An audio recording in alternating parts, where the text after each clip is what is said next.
Hello everybody, my name's Wade Pryce, I'm the Studio Communications Manager, and with me is Robin Cruddace, games developer and author of the new Warhammer Tomb Kings book, with a fine selection of Tomb King stuff to talk about all things Tomb Kings. So Robin, what can you tell people about the Tomb Kings? Well, it's been a while since we've come back to really look at Nehekhara, Khemri and the Tomb Kings itself, so we had an awful lot of opportunity to revamp the range, revamp the book, revamp the background, and just bring it into line with the direction that Warhammer's gone in recently. So we had, absolute clean slate almost to work from. We had a fantastic range of plastic miniatures already, so we were just adding on top of what was already a really good foundation. This is a very Warhammer army now, with monstrous cavalry, huge monsters. What's your favourite thing that you've put in this book, do you think? Oh, there are so many to choose from. I think for me it's that it has to be the Necro Sphinx, just because really is a centrepiece for the army, and I think from a design point of view it just came out of a really good place. We kind of sat down and kind of like, what are all the things we could do for the Tomb Kings, and high up on that list was a Sphinx of some description, and we had sort of ideas in our head of a howdah on the back and exactly the shape and what the things could look like. Mark Harrison, who was doing all sorts of different sketches, actually sort of came up with this more centauroid kind of statue, and it was kind of an amalgamation of all these different things that he'd seen, and he just looked at it and just thought it just looked fab. And we kind of got together, and so I think the background for it and the Atropos model itself is just fab. And the model kits, you can make the Khemrian War Sphinx, Yep. the Tomb King or the Tomb Prince in it, or with the Tomb Guard crew, or you can build a Necro Sphinx. Yeah, and again, it's kind of testament to Mark's skills as a sculptor. Actually, of him sculpting everything and kind of going, I think I can get another variant in this as well. And you go, that's just great. And then there's again another time, like, I think we've got room to put something else on there. What else can we do? And actually, the idea of a Tomb King actually riding to war on this kind of majestic Tomb Sphinx was just a really cool option. And the kit was very clever in that there's like a flying swarm of scarabs in there as well, which if you actually look in the howdah itself, it's kind of got two levels. It's got a step in there, with the Tomb King kind of stepping astride as he's kind of leading his army forward. But actually that kind of swarm there kind of fits nicely on a base, so actually if you're not going to use the Tomb King model in the base, you're going to have the Tomb Guard crew, or indeed you're going to make a Necro Sphinx, then you've still got that Tomb King as a fantastic plastic general for your army, so there's no wastage there. So how many different ways can you fill that in your army? You can field them, well, the Necro Sphinx would be a rare choice, the War Sphinx is a special choice, so really you're limited by the size of the game you're playing, and both the Tomb King and a Tomb Prince can take one as a mount, so there's several different ways of having it. You could have an army full of Sphinxes, pretty much. Awesome. And the Necro Sphinx can fly, causes terror, and has heroic killing blow, and can have a poisoned attack tail as well. It's got a lot of special rules. It really as does. befits, I think it's Warhammer's premier monster killer. As you said, it's got heroic killing blow in the form of a decapitating strike. This thing was kind of built purely out of design. It was some really, really fantastic concept sketches, and we're like, yeah, make that. And you just look at it, and if anything's going to cut through a dragon's neck in one blow, then it was going to be the Necro Sphinx. I think we've got a few of these in the battle report in Maze White Dwarf going up against High Elves. We certainly did. Much fun was had with them as well. Yeah. And we've also got the new Necropolis Knights, which also builds the Sepulchral Stalkers. Yep. So that's new monstrous cavalry that the Tomb Kings have never had before. Yep. Well, it's something that's still really fairly new to Warhammer, is this idea of monstrous cavalry. And it was something we really wanted to kind of explore. And you're looking at then at the imagery of Nehekhara, and actually there are certain animal shapes and certain forms that we like to replicate, and actually the snake, and particularly the cobra, is something which just has a resonance with the desert anyway. And actually the idea of sort of like guys effectively riding atop these things was grand. Touching on the culture of Nehekhara, one of the bits of background I remember reading in the book was about the veneration of scorpions and the way they were related to one of the gods, and the trial of criminals involves pushing the criminal into anything for a good gag. Yeah. So there's an entire pantheon of gods, more than we'd ever be able to describe in the Tomb Kings book, and each of the gods is probably the god of several things. one of which will be some aspect of death, because all Nehekaran society was kind of geared and obsessed with death. In its, well, very, very much so. It's all about eventually getting to this, being reborn to this golden afterlife. And the gods were a very important part of that. And the idea is in Nehekaran legends, the gods took some sort of form. Some of these would have been an elemental form, like the desert wind or the sunshine itself, whereas others would have actually had a much more physical form, whether it's a jackal, a cobra, a scorpion, things like that. That's very much where the Ushabti come from, the idea being they are statues made in the image of the Nehekaran pantheon of gods. But yeah, the idea was also then, well, surely then lots of the animals, because they are the images of God, will have some sort of special significance. So things like the vultures and the carrion have a special significance in the Nehekaran society. The scarab beetles, the scorpions also have a special significance, and that is that they are the eyes and the ears of certain gods. And so you can then start having a little bit of fun. So the passage you're kind of referring to is actually in the Tomb Swarm entry. And the idea is that the scorpions are the representation of the god of murderers and treachery.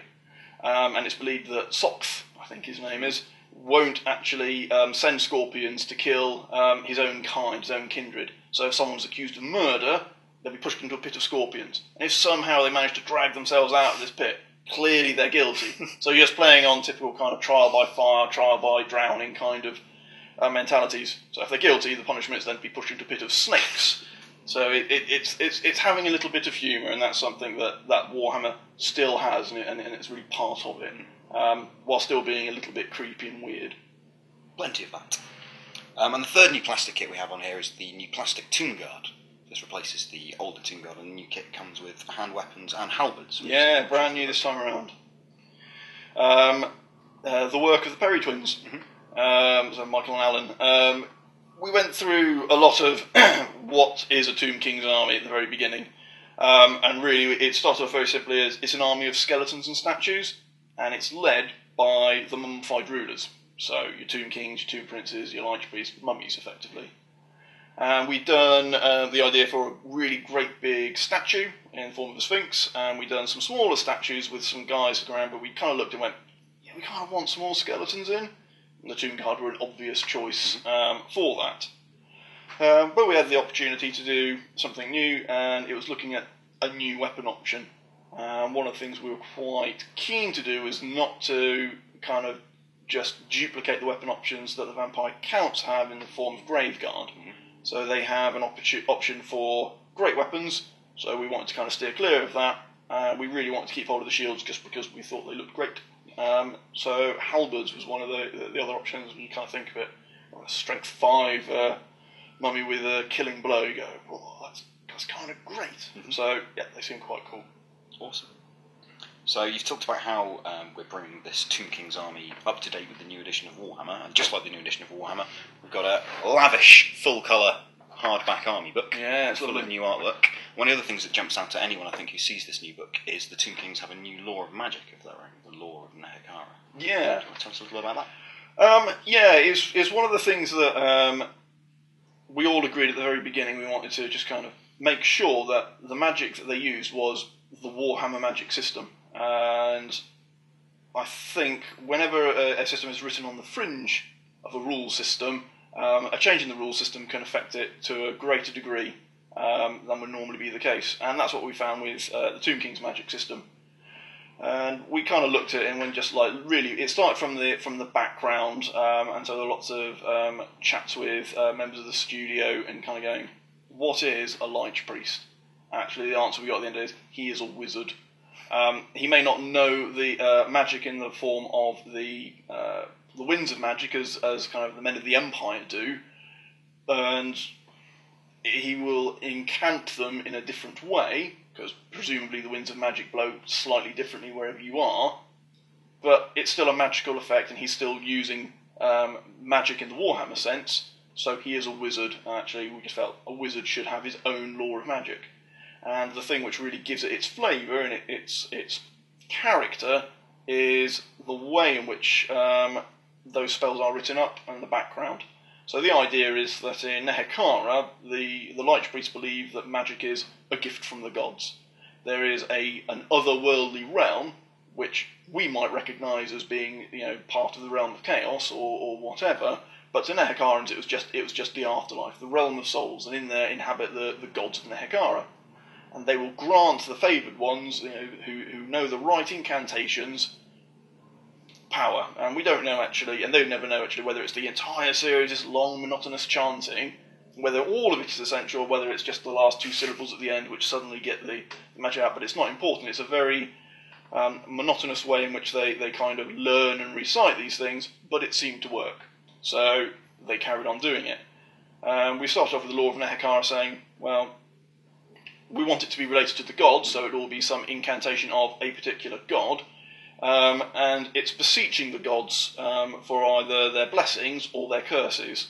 And that's kind of how the law was kind of structured. It's what felt right. It was about hexes and augment spells or blessings and curses, which then also had resonance with things like the mummy's curse and calling for the protection of the gods and all these other kind of very natural things for a Tomb King's army. So that's why the law came about. From a kind of game mechanic point of view, there are some things which the magic law needed to do.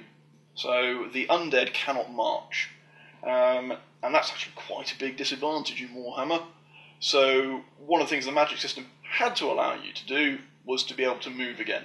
So actually you get to the same place, just through a different route. And it's the magic which gives the undead their flavour. They're magical beings, they're created by magic, or held together by magic, that is, and they kind of moved again and animated by magic. So that felt very natural. And the other thing the Tomb King's law really needed to do was to resurrect fallen warriors.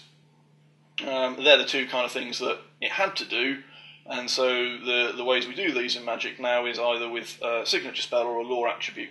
So we kind of chose one for each. So the idea is that in this spell lore, which has got lots of augments or blessing spells in it, every time you cast an augment spell, it's going to resurrect some extra warriors. So actually for a lore attribute, it's really very powerful. And if that wasn't enough, we kind of looked at it and went, would it just be the law of Nehekara that these guys knew? Because there's a whole pantheon of gods. So what is it that the culture really worshipped? And we had everything from basically life and death. We kind of like the idea that actually, when alive in the desert, the thing that they really worshipped was light, or the preeminent god was Tra, the god of the sun. So actually, the law of light seemed like quite an obvious one to go for, because actually there'd be lots of different gods who have some aspect of that, and clearly the spell of whatever it is, banishment or whatever, would have a different name in the Hekaran society. It would be the incantation of whoever, and death, because the entire society is obsessed with the culture of death. So actually having access to the law of death is also very natural. Mm-hmm. And again, it would probably be Jaf's incantation of this, or Sakmet, whoever the gods of the dead are. I imagine there are a few. Quite a few. But there's a whole spectrum there, so you've kind of got light on one side, death on the other, and the law of Nehekara is kind of what kind of bridges the two. Mm-hmm. So yeah, there was lots of fun had with the magic system, and it all, guess what came about as soon as you kind of go, they're wizards, and actually started tapping into the whole magic phase as any other Warhammer army, and that's really what the whole goal of this this project is to kind of go, Tomb Kings are one of the preeminent armies in Warhammer. They're not on the fringes, they're not an extra army, they are an army just as bit as powerful and exciting and as full of range as any other army that we do in Warhammer.